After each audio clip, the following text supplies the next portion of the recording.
Egaa na bushime akka hundumti keenya boqoon keenya gadi cabu kan godhe eenyu? Hunda keenya kan akka boqoon keenya gadi cabu godhe Dr. Abiy.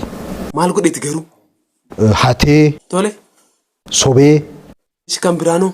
Fakkeessuudhaan. Egaa na bushimallis kaayyoof karoorrii Abiy kun isinii galee? Naaf hin galle.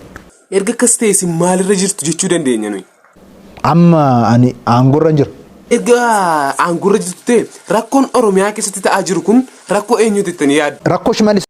Rakkoo Shimallis erga akkas ta'e isin amma aangorra bu'uu qabu. Hin ta'u. Hin ta'a. Hin ta'u. Hin ta'a. Hin ta'u. Tole egaa keessan kana dhiifnee Dr. Abiyyiin aangoon isin ga'u? Isa gaa. Atuunoo? Isa gaa.